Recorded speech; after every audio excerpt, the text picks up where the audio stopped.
Okay, I want to start. I wrote these two scenarios and they're relatively close, but I want to read you two different people because I want people to know that it doesn't have to be this huge thing, all or nothing, because it's overwhelming. So I think if we can choose one small thing, and by the end of this, if you're like, I want this out of food, I want this out of movement, I want this out of mindset, it shouldn't add any more stress to your life because you're already going to be living life. It's just going to be one small choice that you make, and it'll make a large impact overall. Okay, so I want to read you these two people. Person one wakes up at 6 a.m., drinks water, then sits down, reads the Bibles for 45 minutes while drinking their morning coffee, which is filled with healthy fat to help fill them up. Person two still wakes up at 6 a.m., drinks her coffee with healthy fats while scrolling the internet for 45 minutes. Morning looks different, doing the same thing, both sitting, both drinking coffee. First person, going back to them. They decide to break their fast with eggs, sausage, and avocado. This person drinks water all throughout the day, off and on, except while they're eating. Person two decide to break their fast with oatmeal and with fruit. Person one, come on in. Person one, this person works at a computer all day, but they work in sprints. Hey Gwen, good to see you. They work in sprints, meaning they'll work for a stretch of time and then they get up and take a break. The stretches are usually 25 to 50 minutes. That's called a sprint when you're working. And if you do a 25-minute sprint of work, you usually take a 5-minute break. If you do a 50-minute sprint of work, you usually take a 10-minute break in between there. At lunch, they eat a salad with steak on top with olive oil and balsamic. After lunch, they go for a quick 10-minute walk to decompress before starting back at work. Person two also works at a computer all day. They drink water all throughout their workday and then walk around primarily when they have to go to the bathroom. At lunch, they eat a salad also with steak and then a honey Dijon dressing while scrolling on social media. Not uncommon for most people. Person one, we're going to go back to them. After work, this person goes to the gym. They do heavy weights and minimal cardio afterwards before picking up kids from activity, while person two also goes to the gym. They do heavy cardio but lift light weights before going to pick up their kids from after-school activities. Back to person one. They go home, have time with their family, cook dinner together. They have salmon, Brussels sprouts, berries for dinner right around 6 p.m. at the table as a family. Person two, they go home, have time with their family, cook dinner together. They have salmon, Brussels sprouts, berries, just like the first. Dinner around 8 p.m. while watching America's Got Talent, because that's the only thing I could think of because I don't know what's on television. And back to person one, they help their kids do homework. They do a couple stretches on the floor, then they lay down to read before going to bed right around 9:30. Person two, same thing. They help their kids with homework, then lay down, watch videos before falling asleep at 9:30. Looking at these two people, which person do you think is healthier, person one or person two? Yeah. Yeah. Why though? Because when you look at it from the outside, they both work at a computer, they get up at the same time, they go to bed at the same time, they drink water throughout the day, they both went to the gym. So why is person one healthier than person two? They're eating earlier at night, that's number one. Fair. That is one of the things for sure. And all that social media. Not so much, maybe. Less of electronics for sure.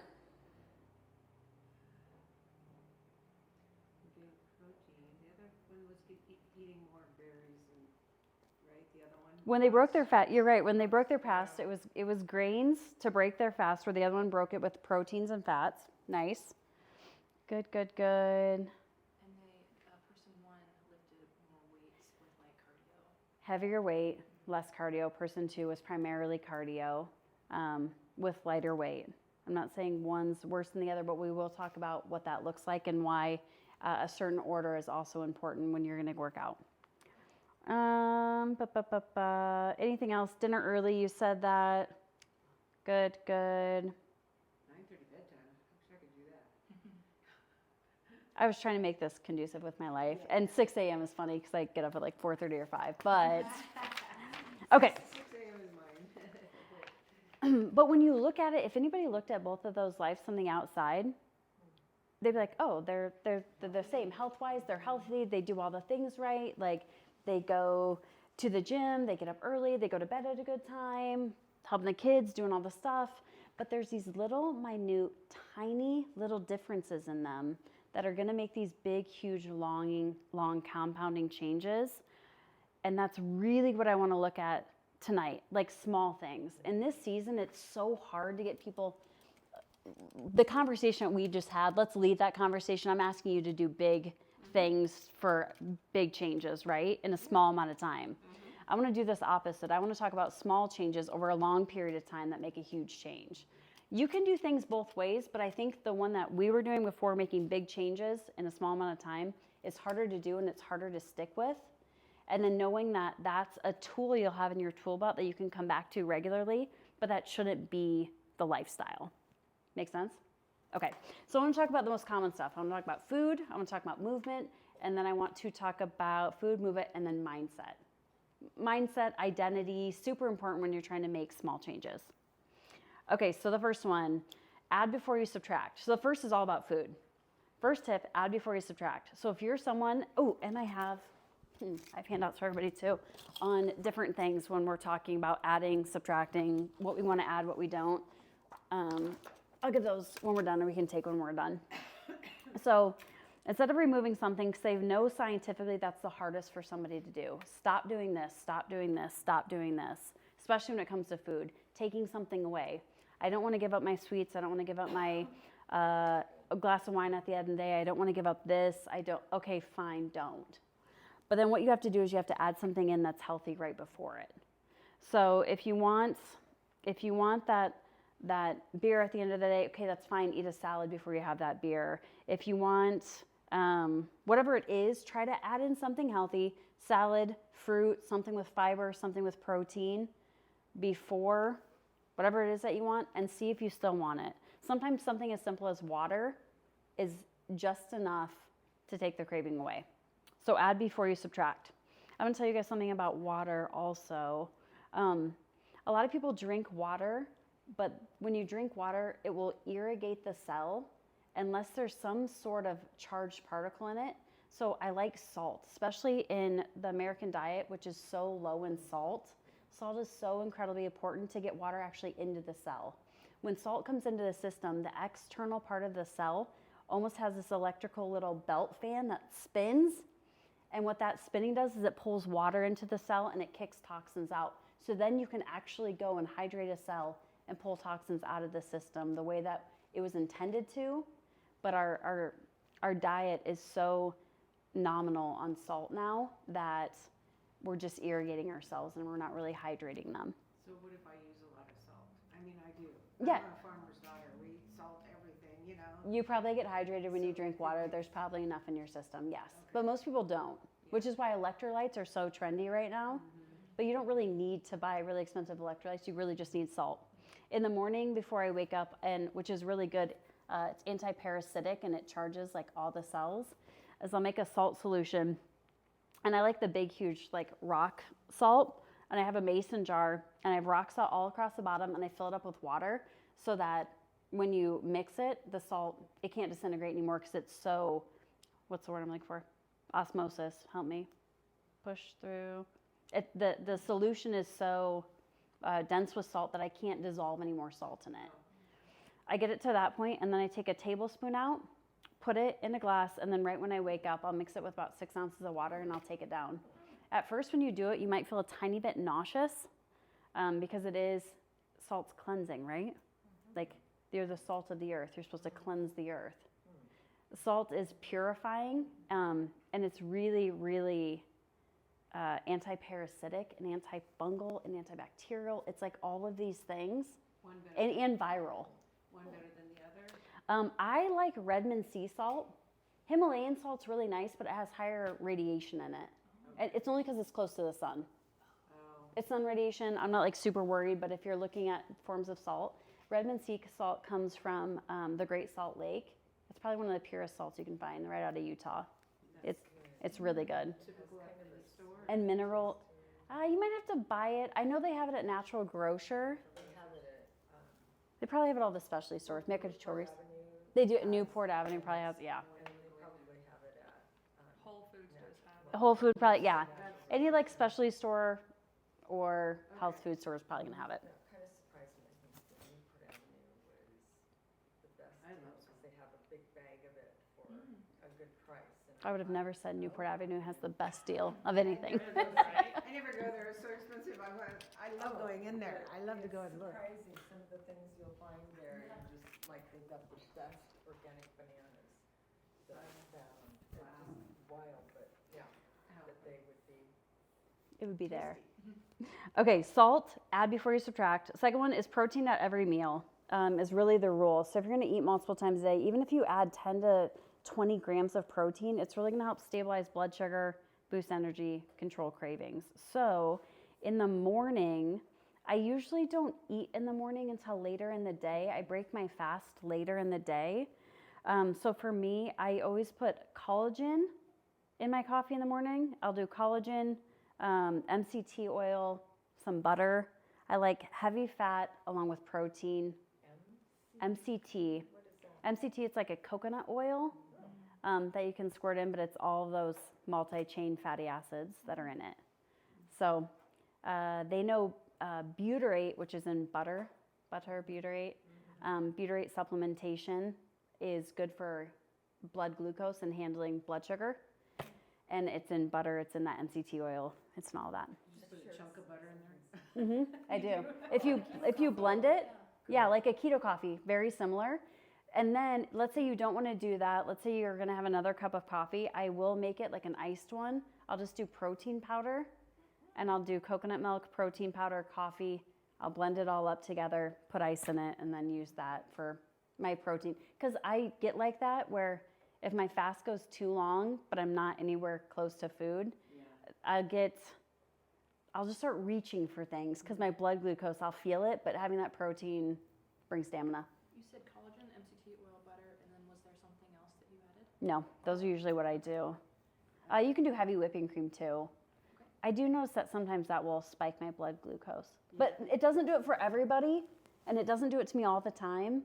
But there's times where, How often do you test for blood glucose yourself? well, I just tested like yesterday. Yeah, like a couple times, well, I used to do my mom all the time, so I kind of was doing me while I was doing my mom. But If you have a glucose meter, I like glucose meter, but I like it to have ketone strips with it, so I can see if I'm in a fat burning state. I didn't have.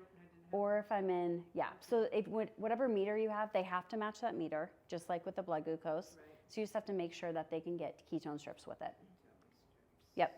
The best time to check for ketones is right around 10, 11, especially if you're in a fasted state. A keto coffee, something with a lot of fat, you'd still be considered a fasted state because your blood glucose never goes up with it. Mushroom coffee, I do that every morning. It depends how many grams of sugar is in it. Oh, okay. So if there's any, if they sweeten that mushroom coffee with anything, just look for that. Because like coffee's not. They don't sweeten it. You do it? I put a little bit of agave, that's my sweetener. Yeah, you could do agave. You could do stevia. Stevia won't. Just a tiny, I don't Yeah. like stevia, but I get it.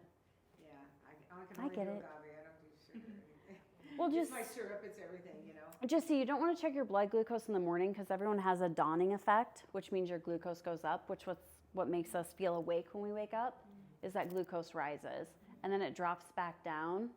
And so when you're drinking coffee, you shouldn't get a second rise anywhere in there. Okay. But yeah, 10 or 11 is a good time to check for ketones because the later you get into the afternoon, your body will start using them for fuel.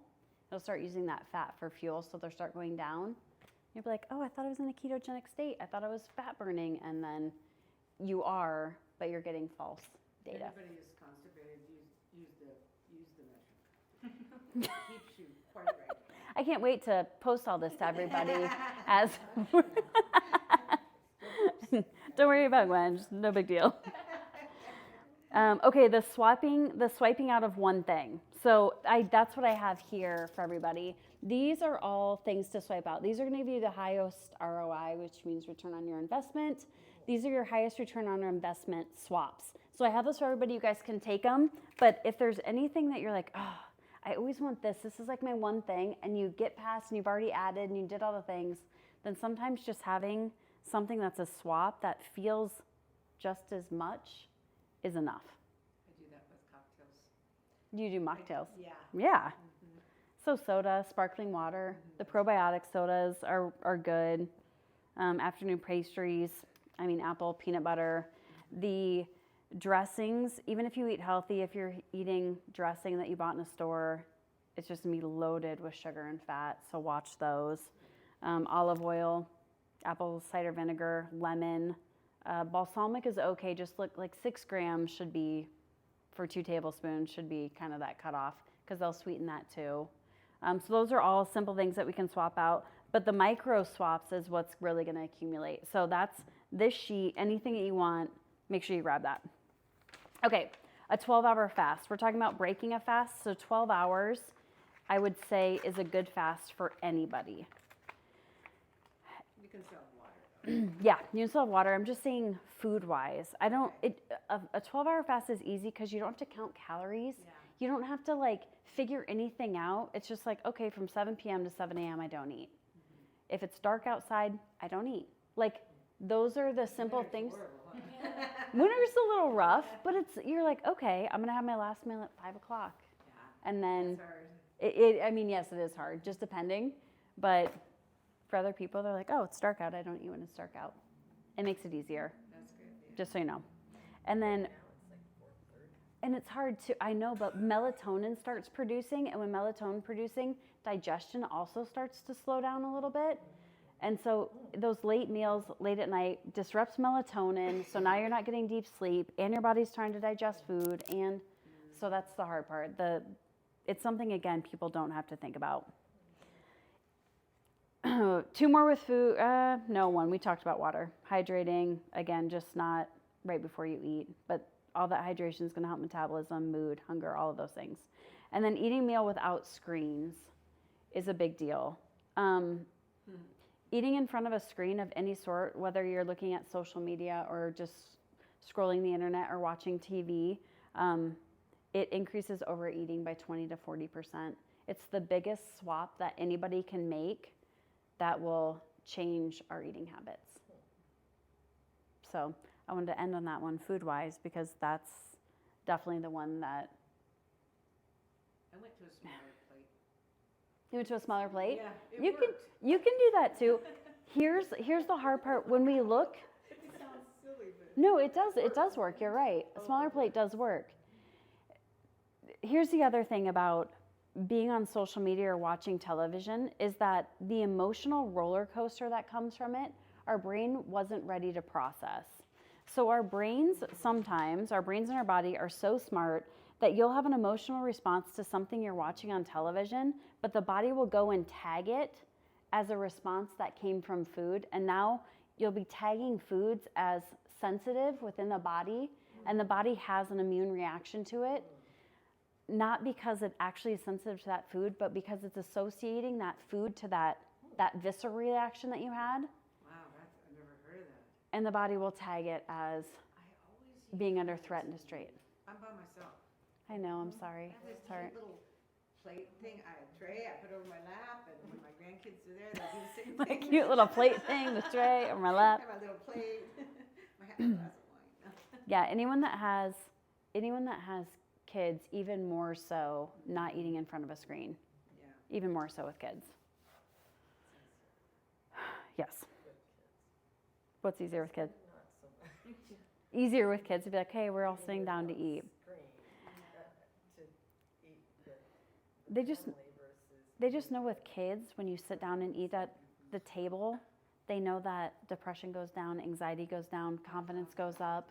They know all of those things by just purely having a family meal. And it doesn't even have to be every night, which was always like the daunting part because there's so many activities. It really only had to be 2 to 3 nights a week showed this massive amount of evidence for like all of those things. They succumb less to peer pressure. They have higher self-esteem and awareness about themselves. Like, it's a really big deal just eating as a family. Absolutely.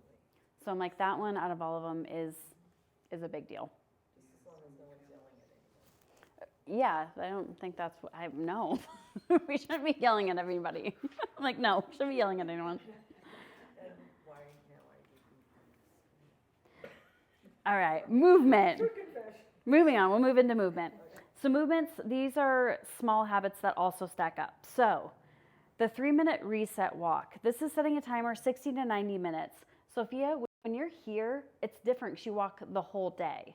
But so many people work at a computer now, and they're like, okay, I went from one meeting, I got up, I ran to the bathroom, and then I sit down for my next one, and then I sit down for that one went an hour and a half. And I'm only saying this because I do this myself, that I'll be like, oh, if I can pack that one, sweet, I can get all of those done, and then I can have this time left over to get ready or try to get a workout or do whatever. And whenever I do that, those are like the most stressful times to try to manage it. And I have no time to go to the bathroom. And mobility-wise, you can feel yourself starting to shut down. All the research this week, chiropractic-wise, is mobility. And they find that 90% of spinal mobility, meaning your motion in your spine, is actually what charges the brain. The other 10% come from big joints, the shoulders, the hips, the knees, ankles, wrists, like this motion. But most of that energy and how the body or how the brain gets charged up like a battery comes from spinal movement. So just honestly, getting up, moving around, walking about, like all of that, a quick stretch in 3 minutes can reset the entire brain. The first 5 minutes rule for movement: commit to 5 minutes of intentional movement each morning. It doesn't have to be hard, because I actually like, I do incremental on really, really jam-packed days. I'll do incremental movement instead of going to the gym. So even before my first 5 minutes, I like the 5-minute rule: stretch, air squats, walk, yoga. All the research says moving in the morning has you continue to make better choices later in the day. And so that's the hard part. People are like, I don't want to get up in the morning and work out. Sounds terrible. I want to use my morning. Like, I'm very sharp in the morning. I like to do math in the morning. I like to be creative in the morning. I like to have that time to expand my mind. I do like to do Bible study in the morning, but I do like to work out a tiny bit later in the day. But I do know if I go out in the morning and if I take care of chickens and I feed the lambs and I go do all that and I just walk the property quick, I'm like, okay, good. I can sit down now. I'm good to go. Because I like bigger bursts of energy throughout my day later. So floor time. This is good. I think all of you should have floor time. I can get that back up. This is a big deal. I'm serious. Sitting on the floor for 10 minutes every day, 10 minutes every day forces natural mobility, hip flexibility, like we're talking about, core engagements, and then all of your stabilizing muscles are used when you sit on the floor with no support. So when they look at research of extended families and longevity, all the grandparents that live in the home, because when you have kids, you have to sit on the floor. So you sit on the ground with them, you play with them, you engage down at their level, and all of them have longer longevity when it comes to lifespan. Could it be connection? Sure. But they do associate a lot of it with the stability muscles, just engaging having to sit there. Because whenever you sit on the ground, do you ever get tired? Yeah, because those are your stabilizing muscles that are fatigued because we're used to sitting in chairs with a back, with, a lumbar support now and all the things, when realistically, if we would just hold ourselves up on our own with our core, with intention on the ground, we would shrink from all that. Gwen's like, I'm not getting off the floor. Okay, I'm just telling you all the things that they tell you. It's my knees and I'm by myself. I fall and I can't get up. No. Yeah, Not that bad, yeah. you can be by a chair. I'll push you up. Yeah. So I'm just putting it out there on the floor, engage, let it happen. Post-meal walk. I think people talk about this one a lot, but I think this one's important because just 10 minutes of a walk after any meal reduces blood sugar spikes more than any medication that you can get. 10 minutes, reducing blood glucose spikes greater than any med that's out there. So if anyone you know has type 2 diabetes and they struggle with it, every single meal they should go for a quick 10-minute walk. I used to take my mom around the outside of the house. She hated me, but she was type 2, It's good for her. Yeah, You're like, it's good for you. Less meds do this. Okay, and then my last one is a movement snack. So because I call it a movement snack because what was happening when you look at those glucose spikes, what they were finding is that people were snacking all day long because that's what we learned for a long time. Keep keep your glucose level, right? Keep it stable throughout the day, not a ton of ups and downs. But what they found is that every time somebody ate, they were getting glucose spikes, more likely because they're going to their pantry. It's not like they're like, oh, I'm gonna go eat a little bit of celery. I'm gonna go eat a little bit. Yeah, like that's just not what it is. So like, grab some things here, grab a little of this here, some of these, some chips, a handful of this, right? It's small, it's no big deal. But what they find is that every time that happens, your blood glucose goes up and your insulin spikes. Insulin spikes, the more number of insulin spikes a person has throughout their day, the shorter the lifespan. So the more that somebody eats in the day, snacking all day, the shorter the lifespan. So I like to call these movement snacks because instead of going and just, it's usually out of boredom is why people snack most of the time. It's associated with something else mentally, it's comfort, but a lot of times it's boredom, which is also children. Have you ever noticed when kids sit in front of a TV, like to watch a movie, they're like, I'm hungry. No, you're not, you're bored. We just ate 10 minutes ago. You're not hungry, let's be honest right now. Like, no, you aren't. But it's something that's associated with boredom, and we do it too as adults. So instead of movement snacks, because we don't want to continue to spike our glucose all day and our insulin all day, because we don't want to have shorter lifespans, we want longer lifespans. I like workouts that are a minute long, and if you can do, maybe 2 minutes, but if you can do them 3 to 5 times in the day, you're gonna quietly transform your strength. So all I'm talking is like 10 squats, 10 push-ups on the counter, against the wall, whatever you want, and then a 30-second plank. Super easy, 5 times a day. I actually did it today. I have my last set, and I'll probably do it right when we get done. And it's my final set of the day. But by the time I get done, I'm gonna have 50 push-ups in, 50 squats in, and I'll have over, I'll probably have closer to a 6-minute plank. Done. You can do different things. You can do lunges. Well, it usually takes, you just do 10, 10, 10. So it doesn't have to be 2-minute plank. No. 10 squats, 10 push-ups, 30-second plank. 30 seconds. Yeah, I know you can. But then we're going to do it multiple times a day. I can do that. But it should only, when you do it, it only takes like Stop in the grocery a store, minute to lay down. 2 minutes to do. Do it on the floor. Realistically, if this is the way you decide to work out, you can get your workouts to be like, okay, I've done squats, now I'm doing big. You're doing push-ups, you're like, I'm doing big. And then plank, you're like, I'm gonna do core. Like big lower body, big upper body, core. Then you're like, okay, tomorrow I'm gonna do lunges. I'm gonna do dips. And then I'm gonna lay on my back and I'm gonna do toe taps, which is deep core. And then next day you can be like, I'm gonna do sumo squats so I can get my inner thighs this day. I'm gonna do arm stuff. You might need weights for this one, but you're like, I can do a lateral to an up raise and then back down. So now I'm gonna get my shoulders into my traps and then like an overhead press that way. And then I'm gonna do bird dogs, which is another deep core. So there's multiple things that you can do, and you can hit every single muscle group in, a 15-minute workout window for the whole day. Is it possible to get a list of those? I just rattled them off. I have like things written down for myself so that I don't forget, but I don't have a list. But yeah, I could probably make that, but. Well, or just rattle them again, like, fill in the blanks. If you looked up a full body workout, you could take that full body workout and break it apart. I would do one upper, one lower, something core. One upper, one lower, something core. A front part of the body, a back part of the body, something core. You gotta do something stability-wise. Cores are so weak on everybody. Yeah, my core's overlooked so much. Everybody's core is weak. It's not just you. Yours is so strong, Louise. Okay, movement-wise. Good? Simple, right? Easy. All right, let's go mindset shifts. Because mindset shift is usually where things need to happen. I don't use this one, but as I was researching it, I really liked it. 1% better focus. Every morning, it's the question you ask I ask myself a different question, but I like this one.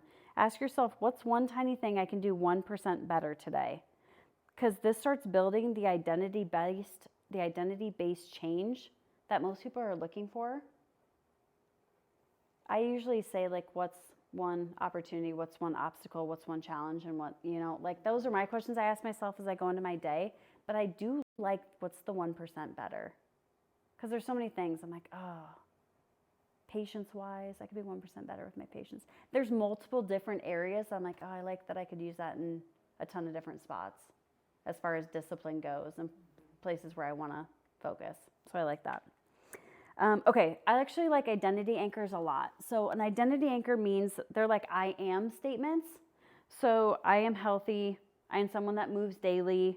I'm someone that nourishes my body. I am, not I want to, not anything like that, like I am, because you have to say it in real time in the present for it to be real. Do any of you make dream boards? Yeah, do you make dream boards? Yeah. We make them every year as a family on New Year's Eve. So all of us get together, even with the kids. So the kids all make one, adults all make one.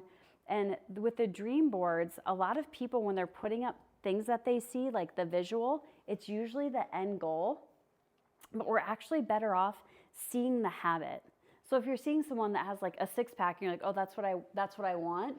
You're actually better off seeing someone that's lifting weights, doing crunches, sweating, and almost like looking at a point of exhaustion while they're working out, because you're like, oh, that's the habit I'm actually going to mirror. Or someone that, you're trying to achieve something at work, or you're trying to achieve something relationship-wise. It's actually the habits, the in-between that gets missed because people only see the end goal. But what happens in that, there's a book that I really love called it's called The Gap and the Gain. It's by Dr. Dan Sullivan.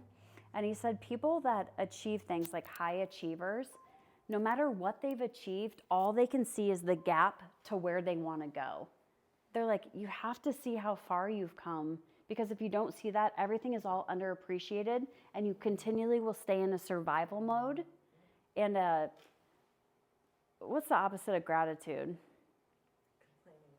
Yeah, it almost is. I don't know if it's complaining. It's almost like I don't know. I guess you say ungrateful, but it's like it's always seeing the lack. It's always seeing the lesser than. So you're actually better off seeing the work. You're seeing yourself in the trench over anything else, because it gives you gratitude, it builds the habit, and it changes the identity all at the same time. So like swimming to Hawaii instead of being in Hawaii. Nailed it. Okay. But it's like, it's all the things that get you to Hawaii, right? Like, it's all the things that get you on that vacation. It's all of those habits that you actually want, not the end result, but the process is what you want to look for. Okay, I want to say one more thing about identity. I actually work with this with a lot of coaching. I do a lot of business coaching. And a lot of my coaching clients, when they're having an identity shift, what's an example? Okay. I got an example. So let's say there's two people, and let's say they're both like in their mid-40s and they've gained some weight, and they're both like, okay, I wanna start losing some weight. I wanna start going to the gym. I wanna start eating healthy. I wanna start doing X, Y, Z. This person growing up was an athlete. They played sports. They did whatever. They're just in the midlife lull where like life caught up to them.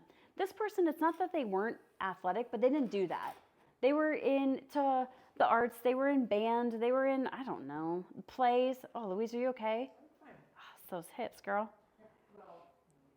Louise is bouncing back from a multiple hip fracture, and man, she did a speedy pelvic fracture. Sorry, pelvic fracture. Which is tricky. And so when I get up, I have to regain my... Tricky, but she crushed it. You did.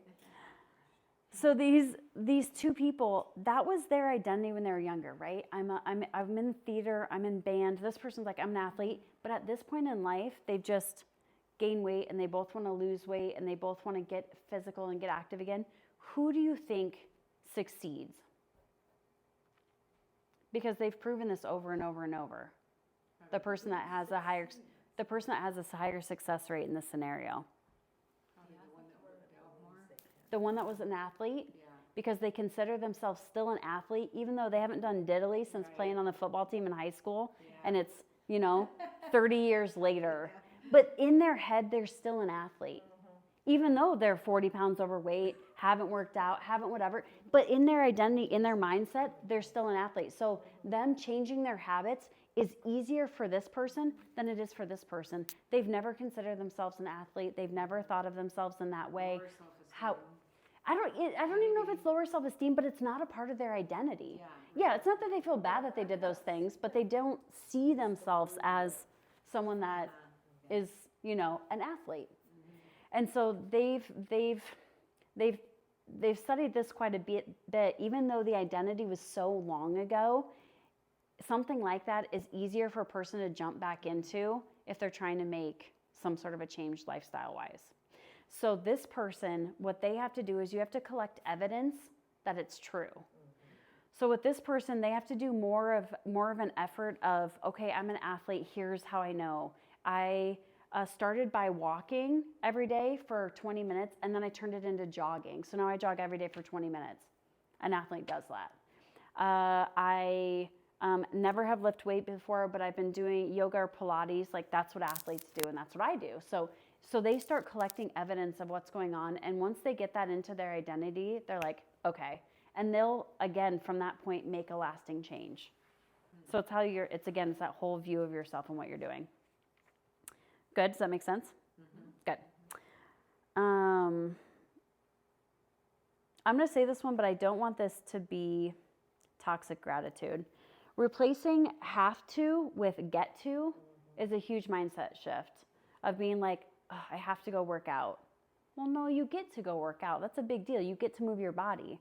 Someone that just comes off a pelvic fracture, you're like, oh, well, I would love to go for a walk. Like, yeah, I know you would. I get to. Like, you know what I mean? It's those things that we have to turn around. And like, I make a lot of meals for my family, a lot. And sometimes I'm like, I just don't want to cook another home cooked meal. And then it is that shift of like, okay, no. Like, I get to do this because I have 3 healthy kids because of how we take care of them and what this looks like. And we're going to sit down together as a family, and then I'll get to sit down. Right. Not right now because we're in a tiny house, but usually I'll get to sit down while we eat. As I say that, please don't turn that into toxic gratitude. That is like the one thing that is really, that one's hard for me to listen to. I think this probably goes more so into like business stuff, where someone will be like, they'd be like, oh yeah, I mean, things are down, but you know, at least I have a job. I hate that I go to my job. I don't like what I do. I don't like what's happening. I don't like the atmosphere or the culture, but you know, at least I have a job. Wait, what? Like, no, it's not at least, because we can change this scenario of what we're talking about right now. And so don't just have it, well, at least I have blah, blah, blah, and have it still be negative. I could take this pretty dark pretty fast. I was trying to give a sunnier outcome, a sunnier outlook on the scenario. But I mean, I've, heard with people with spouses that are maybe, I would say, verbally abusive. And then the toxic part of it, well, at least he does. I'm like, oh my gosh, what? Okay, that doesn't just make up for the other, because at least. Right. So It's a direction, it's a counter direction. Yes. So I don't know that it can be completely minimalized. No, it can't be completely minimized. A little pickup would be really helpful. Yes. To cooking of I have to cook as I get to cook, it takes off that stress aspect and it makes it more of a gratitude aspect. That's all you're trying to do is rewire the nervous system from stress to gratitude, because it resets the nervous system. And you said that with your kids. See, I had to give myself a kid thing, but it's with anything. It's huge with a lot of stuff. Like that. She cooks all of her time. All Maybe time. Fridays only off. Sounds good. Andrew's a great cook, and he cooks a lot. I just cook a lot more. I just get to cook a lot more. That's all. Because I get to be at home with my kids. Oh, he's a very good cook. He's much better than I am. You could energize the folk around him. He's a good cook. Dr. Brent is a very good cook. All the tortillos. It skips each one. There's 4 of them. It skipped. Christian's not a good cook. Andrew is. Phil's not. Brent is. Skipped them. Okay, 10-second breathing reset. I love these for people at night, especially if you're trying to lower stress, calm your brainstem, and reset your state. I give this one to my daughter too that does competitive gymnastics before she goes to do an event as your like adrenaline's pumping. My favorite reset is 4 seconds in, 2-second hold, 6 seconds out. So let's do that quick. 4 in, take a breath in through your nose. Hold 2, 6 out. A great one before you go to sleep.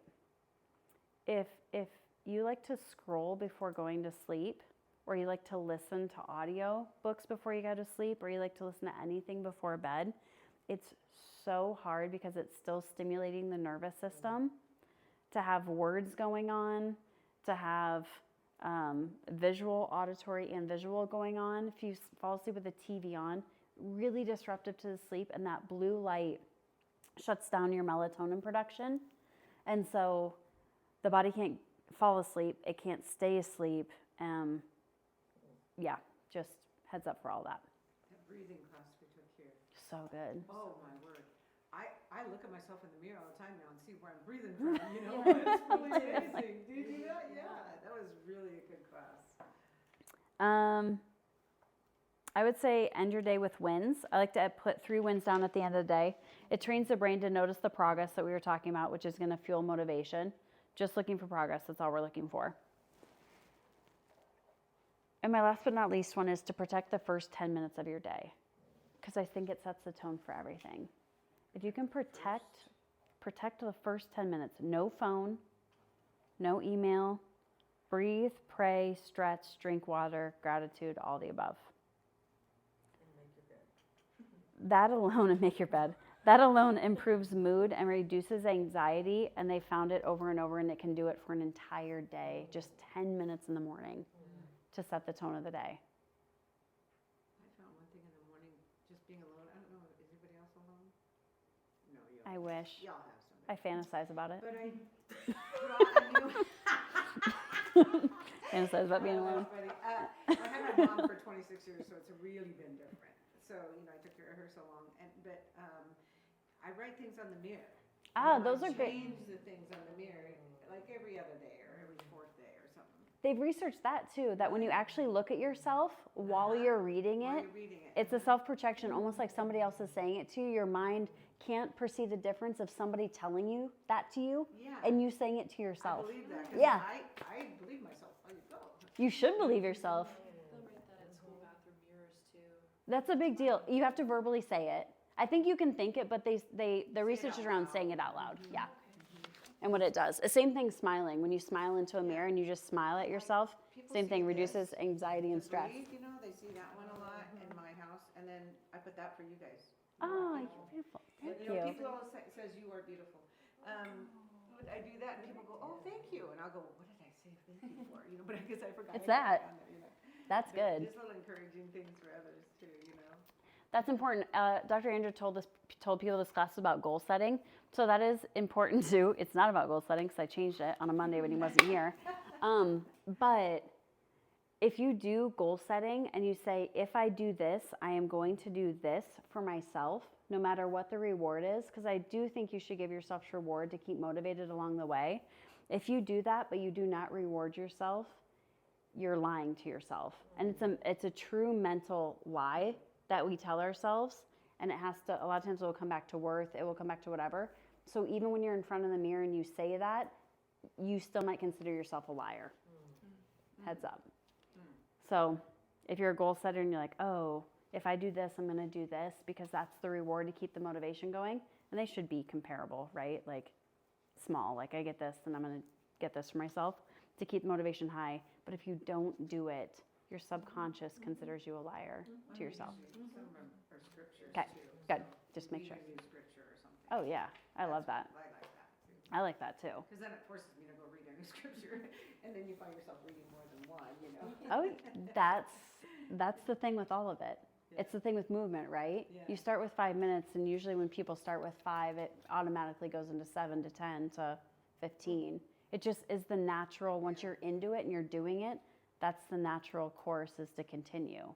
It's harder, I know, and not that I'm taking up all the space here, but it's harder, I know, with other people that you have in your house. You know, the kids run around, things like that. With me, now without mom, I have to find things for my brain to do Yeah, because I've been going 110 for so many years, you know. I agree. Caretaking, so I have to do those emotional things around my house. And my daughter will come in, what are you writing all this stuff for? And I'm just a reminder, you know, and things Yes. like that. So, yeah. I think it's super important, Yeah. and I believe in it. And I do the same thing. And my kids have, mantras that we say, and they do it, and they're all I am statements, just like we're talking about, and Good. they're on our mirrors. And I think it's super, super important.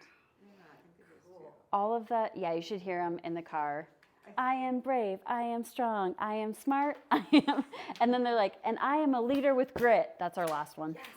So we'll let me in the car and they'll chant it too. Yes, Um, I love it. all of the small habits, I mean, it's even with chiropractic care. We just had someone, they've been getting adjusted for 10 years, and he just told, I think it was Dr. Bree, he just told Dr. Bree, I just went through my first week of not having pain. He's like, and he at this point has gotten to the point where he's like, I know it's not about pain, because he's been here long enough. He's like, I know, I get it. Like, it's about my brain, it's about how my body functions, it's about all these things. He's like, but you have to think, I've been in chronic pain for so long. So to go a week and think to myself, what's going on? Is this real? But I think we forget that we're not done. Like, it's cumulative. And we say it all the time, like, every adjustment builds upon the last adjustment. But I think when people are in it, when you're in the thick of anything, you're like, what am I still doing? Like, why am I doing this? What's going on? Why? And so to have someone be like, I'm going to do it because this manages my lifestyle and it manages me. But then to get 10 years in and be like, I didn't expect this anymore, because I was like, oh, it must not be possible. Even though he was breaking down for 40 years. Why isn't it possible? You broke down for 40 years. It took 10 to get you back to this point. Like, that's fantastic. At least it didn't take you another 40 to get back. But I think in his head, he was like, oh, well, this is as good as it's going to get. I just need to maintain this. And then to have a 10-year in and have a breakthrough and be like, whoa, didn't think it was possible. To that Yeah. Because I've been here longer than 10 years. Yeah, I know. It was like And 10 years, not longer. beginnings, it seems. Yeah. And chronic pain. I was thinking, when was the last, because I was reporting that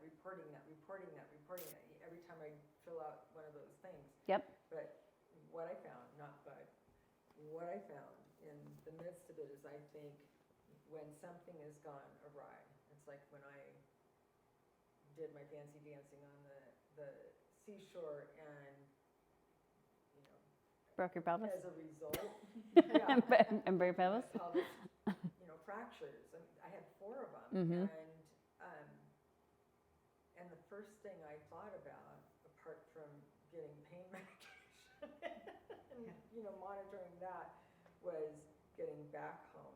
And I called Dr. They call me. Ashley, and it was like, she adjusted me before we even knew what it was.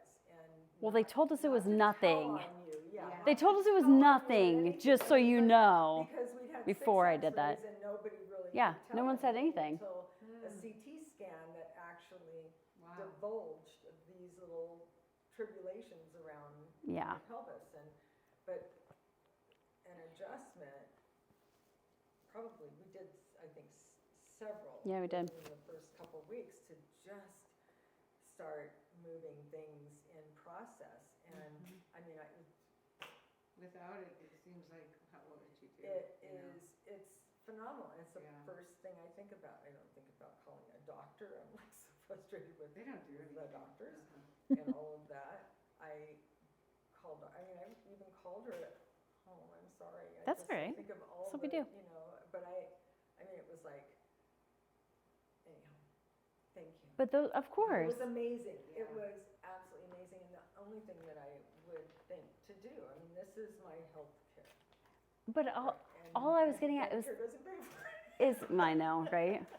The only thing is, it's not like the one big thing that happens, right? It's the small little ones Yes. that happen over time. It's like, oh, I guess, and sometimes, patients come in, they're like, that was it. It was that one adjustment, and you're in your head. You're like, it definitely wasn't, and I know that you think that, but it was an accumulation of all the things that we were doing. And again, I saw another patient, and I'm like, you look so incredible. I was like, how'd you lose the weight? What have you been doing? What's going on? And he's like, I did it all naturally. I, started watching what I was eating. I started working out again. And I said, well, what brought on the change? And he said, I come in here every week, and you guys say the things to me, and I think it just hit me one day. That's the motivation I needed. And he's like, and I started making a change. He said, honestly, it was just being in the atmosphere regularly. It does make a big difference. It's so true. It's the small little changes. All my life since I can remember, because I was hurt in high school, and when I walked in the doors here, I just went, well, this is too weird. I am not gonna do this. Well, I wasn't trying to toot the horn. I was just trying to be like, First. the small change. That's what I was getting. I was like, that's not what I was getting at, you guys. Just so you guys know. You don't have to do that. Okay, I was like, that's not what I was knowing. Yeah, but but I didn't do the tables all together. I'm used to being in a room, right? And Dr. Bree took me into the room, and I said, I don't know if I can do that. She goes, that's fine. We'll just keep doing it in here. She had the right attitude the first bat. Yeah. So I just thought I'd always be back there. And then pretty soon it just became, oh, this is no big deal, What was I so scared about, It's But it- different. It's different, yeah. Different. But yet, you guys are always, and you guys get in our face. I love We're that. we're You close talk really talkers. close to us. We're close talkers. Especially your husband. It's No, that's right Dr. Brent. there. Dr. Brent's the close. Brent. He's the close talker. Dr. Brent's probably He's the close yeah. talker. And it's really kind of uncomfortable. I was like- And you go, wow, okay, he has good breath, so he's okay. His breath is good, so. So we can talk to me this Yeah. close.